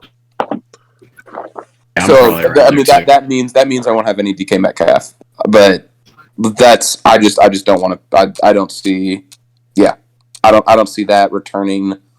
If I'm that team, if I'm team 1-4, I'm more concerned about that than the Debo pick. Well, I don't know. You're probably on the phone, but your picks have No, been Alexander, eclectic. I'm back. I just rejoined here. Well, but my least favorite pick of the draft was Debo, and Hoot's least favorite pick of the draft was DK. So, well, that's why you're all gonna get fucked, and when you play me. Yeah, we're hating on your picks, but we'll hate them even more when they're scoring TDs on us. Let's loop back to you, Mr. Waters. What's your least favorite pick? Oh man, I've spent so much time getting meat grinded by Briard's logic and reasoning that I haven't even. Tell me why it's Chase Edmonds. Yeah, I'm gonna keep it simple and stick with my theme of touchdown regression and go James Conner. Okay. Yeah. I don't. This is a friggin' silly business. This is just a trap. This is silly business. Thank you. He wasn't good, and I don't think anything changed. And he scored 15 touchdowns, but he did it horribly and efficiently. I'm not privy to the explosive run rate metrics and the next gen stats about acceleration and stuff like that. But I'd venture to say he's not one of the quickest dudes in the league. I don't think he's very shifty. I don't like him as a player. I never have. I've never understood anyone enamored with James Conner. I respect the hell out of him as a person. Yeah. I love him as a person, but as a running back, out. And I think we're drafting expecting no touchdown regression or little, and we're expecting him to hang on to this job, not get hurt. I think that any one of those things presents far too great a risk, given his history of getting hurt, not being good, and losing his job to previously unknown backups. Yeah. So for our league, it's not super relevant for our league because he's being kept at a supreme discount. I think it's $1 or $3. No, James Conner's kept for like $7.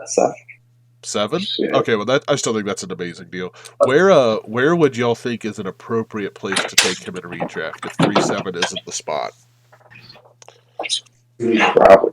And so that you're not going into Dallas. Let me see if I can Wow. server mute Hunter for just a second. I'll unmute him if he messages. Conner's being kept for 15, sir. Are we going around Hunter's the for horn 15? right now? Interesting. Interesting. $15. But just like Fournette, Connor's another person I'll never own for that exact reason that I just don't believe in the guy. Let me unmute Hunter to see if he's. I mean, I actually think like I agree with everything Andy said as far as like the it's coming back around. I look at the running backs taken after him, and I also don't like any of them. So I agree that pick might not. That's not where I would have gone for that pick. Like there's better receivers there. That's a great spot for Michael David Pittman. Montgomery, J.K. Dobbins, Cam Akers. What possible reason could you have for fading those guys beyond James Conner? Why would I fade each one? Okay, well, Montgomery is all of your inefficiency and all of your he only survives because of work rate is the exact same. Like David Montgomery and James Conner are inefficient, mediocre running backs who the only reason we're talking about them right now is they have fairly stable jobs locked up. Have you seen that? I think James Conner has probably a better stranglehold on his job than David Montgomery has on his. Cam Akers, I mean, the Achilles. I'm still not confident. He came back and looked like shit. I understand he came back soon and all that stuff, but the last time I saw this dude play, it was on a busted Achilles and he looked like shit. Josh Jacobs, maybe you could talk me into that. Like I get that. I would actually probably consider Josh Jacobs. That's where I'm probably more into it. Like I could, if you had taken Josh Jacobs over James Conner, I wouldn't be. That's what I agree with. But again, I don't think it's like a clear. Wow, there's so many better running backs after him. I think that like we've been talking about before, the running backs are shit. And once you get to this point of the draft, it's kind of like, what risk are you willing to bet on? Are you going to bet on job security, injuries, touchdown regression, a rookie stepping up, more injuries, Clyde, who may just like not be good? It's tough. Like there's not a lot of clear options here.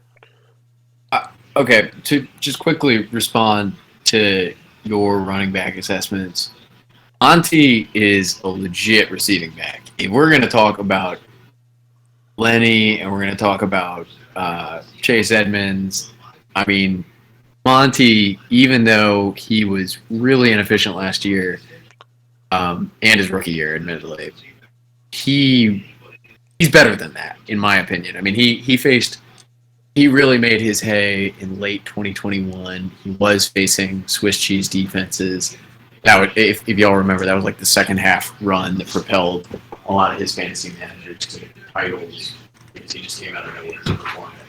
Yeah, I'm looking at it now. His 2020 weeks 12 through 17 are pretty nuts. Yeah, he was insane. And last year he definitely did not play well, but also, I mean, that Bears team was that was the definition of a failure. Plus, he got hurt in the middle of the year, and even when he came back, he got a pretty heavy receiving workload. I mean, I don't think it's totally unreasonable to suggest that the guy who didn't lose his job despite getting hurt in the middle of last year, still on a rookie deal, and has shown significant receiving chops and the ability to post points when given the opportunity against a soft schedule. I mean, those are real building blocks that I think give you upside of top 10 running back numbers. And maybe I'm crazy, but I think the Bears' offense can't be worse than it was last year. I don't think it's going to be much better, but I don't know. I'm a slightly optimistic that he'll do a little bit better than his running back 19 finish last year, and I think that's pretty much the cost that you're getting him at here. So why not? And then Akers, yeah, he looked like shit off a busted Achilles. He tore it 4 months prior. Or I think the term is ruptured. I think you rupture your fucking Achilles. Like, that's preposterous. He came back from a torn Achilles and played against some of the best defenses in the league and was force-fed carries by this coaching staff, by this front office that fucking drafted him over Darrell Henderson, over Sony Michel, who had been carrying the load in the fucking Super Bowl. So, like, if Cam Akers were coming off an ACL, who in their right mind is passing on him over James Conner?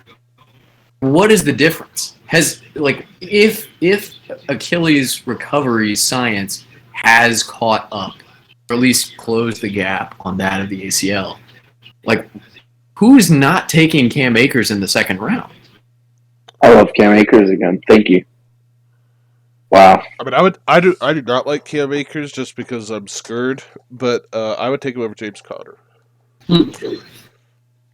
I think it's fair to be scared. I just think that he ruptured his damn Achilles 4 months before the Super Bowl, and he was still the bell cow. Mm-hmm. It's insane. It's just craziness. Cam Akers RB1 season. Dobbins, it's the same thing. I mean, he just tore his ACL. Like, there haven't been any updates that have come out and specifically said that recovery hasn't gone according to plan. They've just been extra cautious with him, from what I understand. And if he comes in, if maybe he, only has 10 carries a game for the first 3 or 4 weeks, if they ramp him up to the levels that he was playing at for the second half of his rookie year, I mean, you've got a running back one in the late fourth round. So wow. Let me ask you here, Mr. Waters. Let's kind of, because I'm pretty sure we got who would kind of switch him out. Where are you taking James Conner? Did I miss that? I'm not taking him. You're not taking him. Shit's odd. I mean, realistically, who am I taking? It's probably like Elijah Mitchell. Okay. So quite a bit later. Yeah. At least you're taking Antonio Gibson over James Conner? Yeah, when we were running through the Gibson exercises, I would take Gibson over Dylan and Elijah Mitchell. Yeah. No, but I'm saying you take Gibson over James Conner. Yes. Yeah. Okay. Ooh. All of this talk about ADP and where would we take them is exactly why auction is just incredible for redraft. Yeah, you just got to call it's your a little shot. bit you can translate a little bit of it, but yeah, I agree. Auction is just it's a great format. That's why Snake kind of just sucks compared to it. You're stuck deciding on guys that you don't want to have to decide on at the end of the day. And then also you get the bidding wars, you get the people that tilt like Hunter last year. It's just we're current up with Adrian Peterson as his RB2. There's something about auction. Yeah. So I think auction, it would be improved if you didn't have to spend $1 on every single. If you didn't have to fill out your roster, that would improve it. Interesting. So, like, if you have $24 left and 23 roster spots left, you can spend $24 on your next player, and they just get $1 players. Zero. No, literally, you're stuck with waivers afterwards. Yeah. Well, so real quick, I'm gonna do my favorite player, and that's Brian Robinson. I am a huge Gibson hater this year, and I think Robinson at the 10th is just. It's gonna seem like whoever picks that could very well win the league, is what I'm guessing.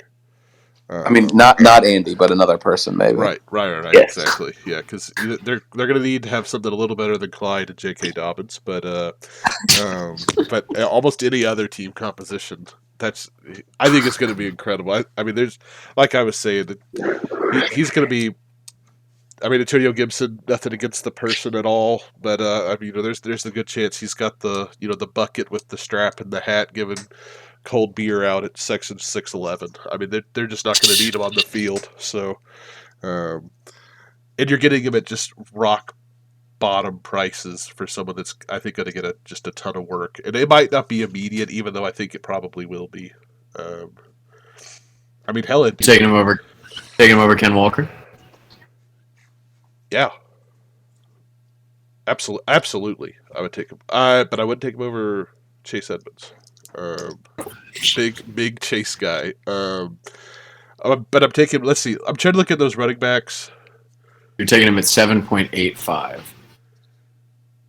How did you get to 7.8? So I guess so let me also say this. Part of why it's my favorite pick is because it's at 10-11, right?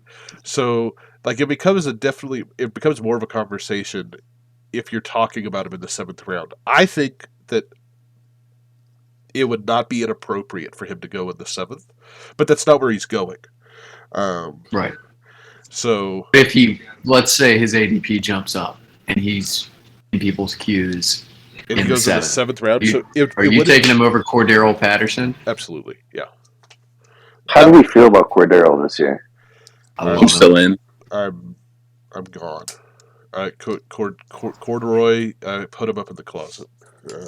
I'm not in it. I'm not in at 7. Where I guess I shouldn't say I'm still in. I think he's going a little. He went a little high in this one. I think he's going a little high in current ADP. But I still think we're looking back at the end of the season at a fairly good quarter. That offense just isn't good enough to not. Like again, you want to win games. Talented players are going to get the ball. Last season he was their only talented player. This season they have more. I don't think it's a fair. I don't think we can assume that the Falcons want to win games. How soon does Desmond Ridder become the starter this year? Do they actually give Mariota a chance to keep that job? Or the second he struggles, it goes to Ridder? I think Mariota's going to start quite a few games. I would say at least 6. I think he starts over 10. Yeah, I don't think that's the job. I don't think 10 would be ridiculous. And there's the chance he starts the whole season, but I also think that when's their bye? Let's look. They got a late bye. Week 14. Yeah, so I mean, if they come out after that, they give him a few games at the end of the season. I think that's totally believable. See, but I don't know if you guys saw the Madden did simulated the next 10 seasons. Okay. Desmond Ridder wins 4 MVPs. 4. Wow, that's really not baked into his ADP in Dynasty yet. Sleeper's got to update that. I would like to go on the record, Pod is my witness, that he sucks. I do not think he is good at playing quarterback. I distinctly remember sitting in my living room as my dad was he was working on my AC unit in my house. Shout out to Dad, because he saved our ass. But we live a mile from, Turchin Stadium? I don't know what the Laser Field or something, where Tulane plays. On a Saturday afternoon when Desmond Ridder was playing America's sport, and I would rather have sat there handing my dad tools to work on the AC unit in that moment than go drop $2 to scalp a ticket to see Desmond Ridder play football. That's how low I can be. Yeah. Well, and if I'm remembering correctly, that game was close until like the third quarter. Like we turned him over a couple times in the first half or something. Talking about Tulane, obviously. I mean, it was not a good performance from Desmond. And that running back Ford was pretty good. What have we missed anyone's favorite or least favorite pick yet? Or did everyone get both in? We got him in. I think we got him in. What do y'all think about? This is a non-redraft question, obviously. What do y'all think about old Tannehill job stealer Willis? Do you think that there's any chance that happens? Literally less than 0. Not this season. No, they want to win. What do y'all think about the timeline, if there is one, for him taking over? I think him taking over is the result of like things going awry or him being way better and lucky. I don't think there's any plan for him to take over. Like I think that's like a contingent that just happened, and it does. But they're not planning for Malik Willis to play football for them. Andy, you got a dog in the background just going ham? It's a duck toy, I'm imagining. He actually is going ham. This is the piggy bank from Toy Story. Oh wow, the piggy toys. Oh yeah. My buddy Casper has a duck that makes a similar noise that he really likes. Oh boy, we might have to compare notes. Yeah. Yeah. Chief, you want to let the pod talk in peace there? What is his least favorite pick of the draft, and why is it broccoli? Well, at the end of the day, were you Mr. saying Hoop, something? Mr. You Andy. were saying something, right? About Malik, right? I was just asking, and Hoot was giving some comments. Well, it'll be interesting to see what the YouTube auto caption does for that one. Yeah. Sorry. No, don't worry. Okay, so I guess real quick, does anyone have anything they want to bring up that we can round out with, or have you all pretty much got it all off your chest? I hope to see everybody in Discord on September 4th for the Apex auction draft. All are welcome. People heckling, everybody is welcome. That is true. Y'all are welcome to do that. Now, hecklers are always welcome. Obviously, please remind Dave, because I'm sure that I'll have nothing better than to come talk shit. So feel free get a bunch of Discord notifications. Yeah. Obviously, y'all won't be drafting, but if you want to kind of see how one of those goes, feel free. I was going to say this, Lippy. I feel it's so terrible. I had the previous, I think it was just last year, maybe it was the year before. I think it was just last year. The draft recorded, and I'm pretty sure the file is corrupted. I'm gonna try to fix it. It was last year, yeah. Yeah, I tried to. Because I tried to go back and listen to it. It wasn't up on YouTube. It's not on YouTube because of the screen capture of K. Cole being on Pornhub, so I can't upload it.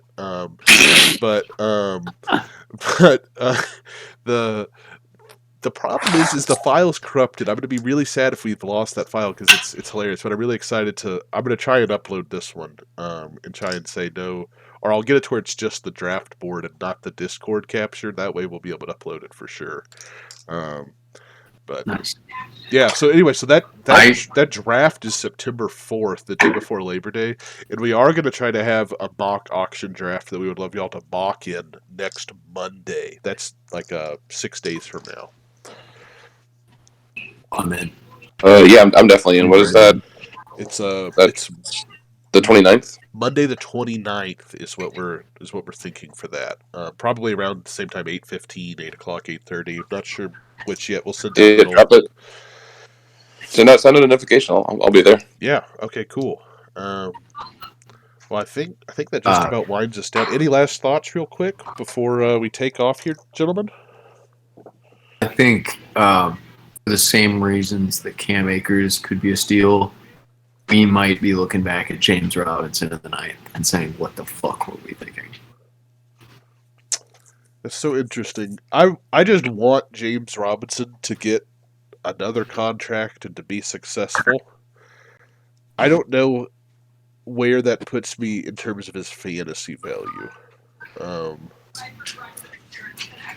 Lippy, do you have any James Robinson? You know, as an AFC Souther, that they love that guy. They do. He's good. As an AFC in Souther, their darkest days with Urban, they love him. I also know as an AFC Souther that he's good at football. He is. It's just I'm an ETN truther this year, so fuck James Robinson. Let's go ETN. I feel like they both eat. ETN reminded me so much of Kamara coming out. I could see a very similar. And obviously, Ingram and Kamara were a historic duo when they set those records. In terms of complementary play styles, I feel like he and James Robinson could give you, thunder and lightning light. Dare I say, ETN will be a vastly improved TJ Yeldon.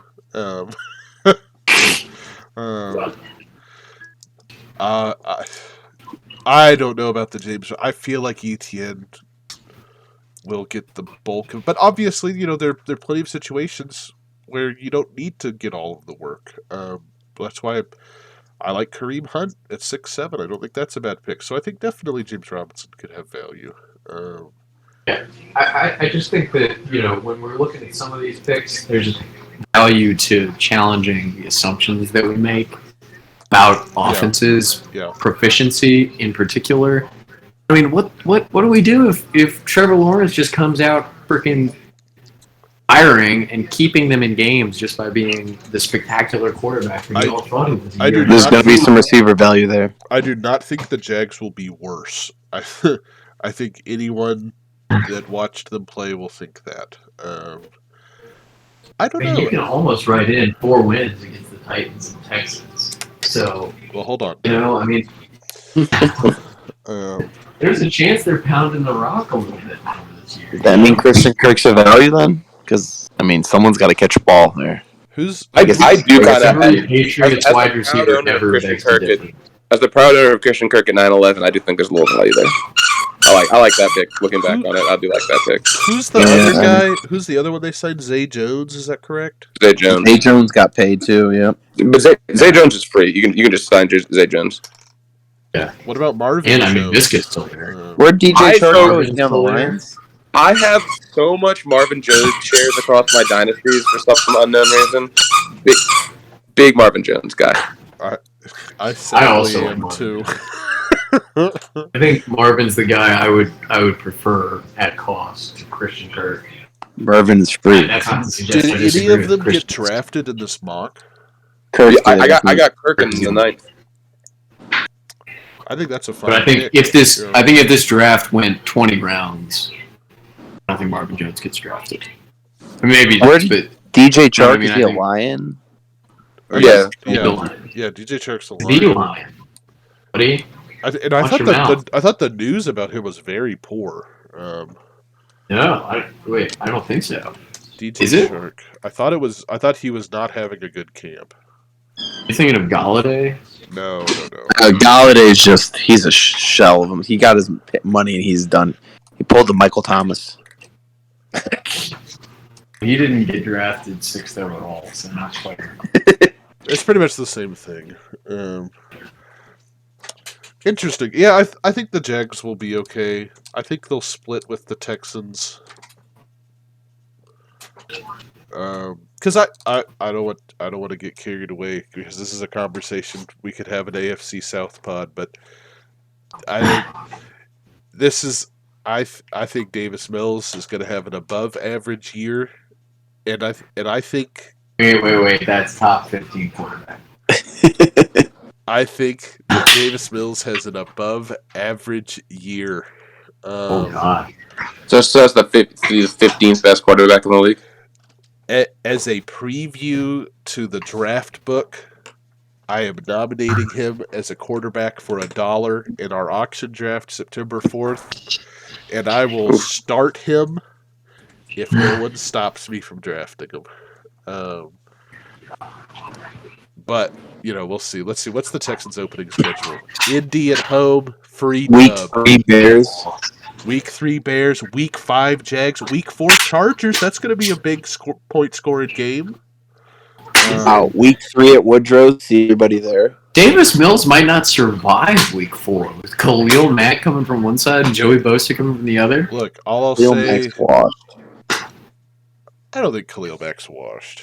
He's washed. This is a fantasy pod, so we'll keep it offense-related, but... Khalil Mack is not washed. He still has... Khalil Mack will do to Davis Mills and Week 4 will be offensive. Don't we have an IDP league? I don't know. IDP best ball? I don't know. We definitely have an IDP best ball. I can confirm that we have an IDP best ball. We do have IDP. What the fuck did the waiver wire's been active season? Yeah, dude, July got weird. July got super weird. I think that was like May. I don't think it was July. Like what did we do? Oh no. It was April because Renard and I were at Hogs, and Kern took Malik Willis in like the 3rd round of the startup. Yeah, that was wild. That's gonna be the all timer. We got to keep that one going. We did a pod. I think either last week or the week before, and we reminded old Kern about that one. That was tough pick there. Kern was all in on Malik Willis. Yeah. Just like he might have been as in as Malik was. Very good chance there. Okay, it says the league started 4 months ago when you scroll all the way to the top of the chat. Yeah, because it was before the draft. It was before the NFL draft, which is the end of That- April. Wow. Yeah. Yeah, he was so in. I just couldn't understand how you could be in on the league after. So, Was that video of him at the combine, like from somebody who was like, Oh, yeah, handing out some serendipitously shirts. Oh my god! wait, yeah, what that happened with that? There's a video of him handing out shirts to like a homeless person across the street or something at the combine. Somebody at a cafe just like happened to be recording this random dude walking down the street with a suitcase, who then just proceeds to open the suitcase and start chucking things at a homeless person. They're like, look at this heartwarming, totally random video of an NFL draft prospect. Oh. It was clearly planted. Off topic. Anyway, that's my. Did y'all see that quarterback video future of the fan with the remote controlled golf ball? That was hilarious. That was awesome. Where was that cost? I just remember McElroy grabbing it and chucking it into the lake.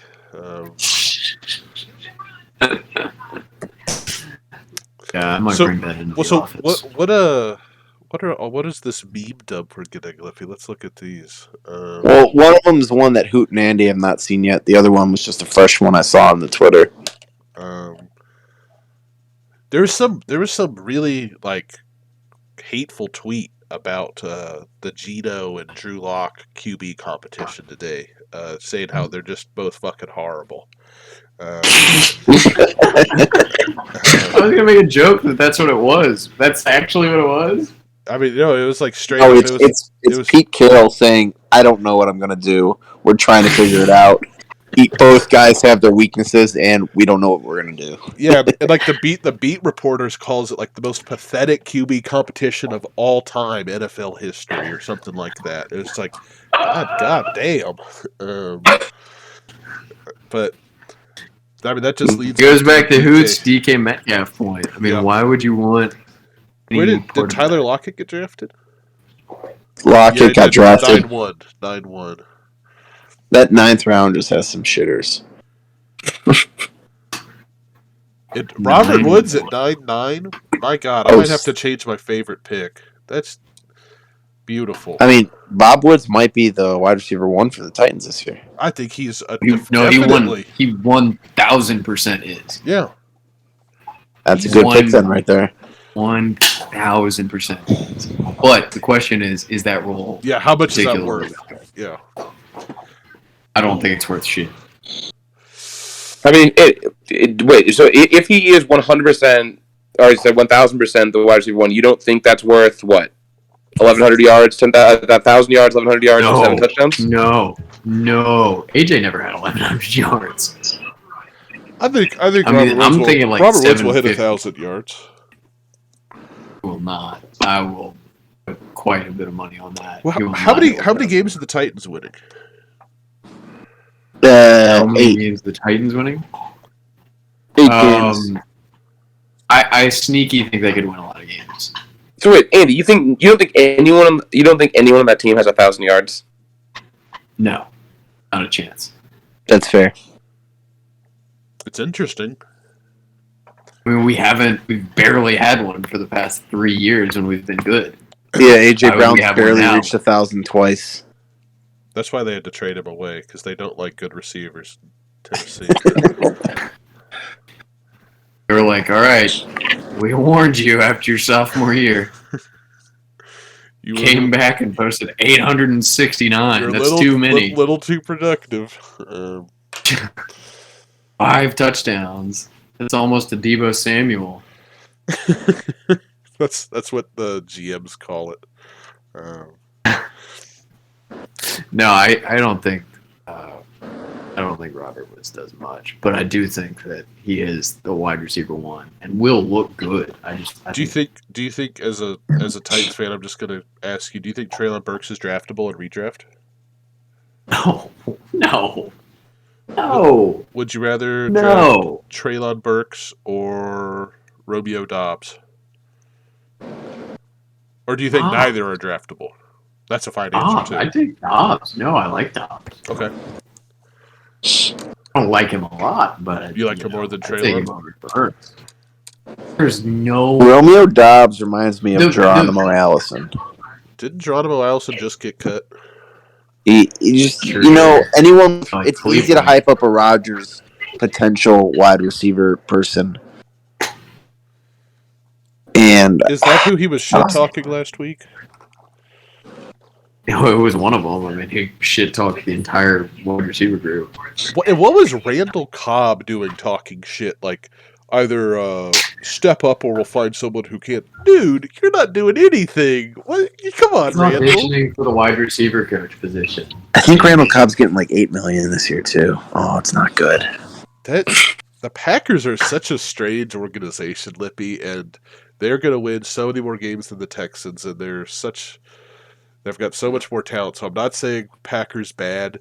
Packers are, what I will say is Packers not as good as they should be for the past 10 years. I was talking some mad trash about McCarthy the other day, and I'm just like, I don't know if it's the organization's fault or just McCarthy blows ass. I think both could be true. Of just how does that happen with only one Super Bowl with the talent? Super Bowls aren't easy to win, but we're winning it this year. Yeah, I was going to say, they've made the NFC Championship a bunch of times. That team has been highly successful. Yeah, Super Bowls just aren't easy to win. We'll get there this year, though. Me? Flippy, are you a Packers fan? He's a I've been a Packers fan my whole life. Packers fan. I was raised right up here. How do you lose to the 49ers, though, Lippy? Let me ask you that. That game, Special teams are a third of the game. It didn't feel like a game. It was weird. Special teams are a third of the game. I don't know. Go Magic. That, It's not good, but I do need to sleep, guys. Yeah. This was the last. Gentlemen, hopefully we'll see everyone back here next week for the mock pod, and then the week after that Sunday for the draft. Wish you all the very best, and that is where we will stop.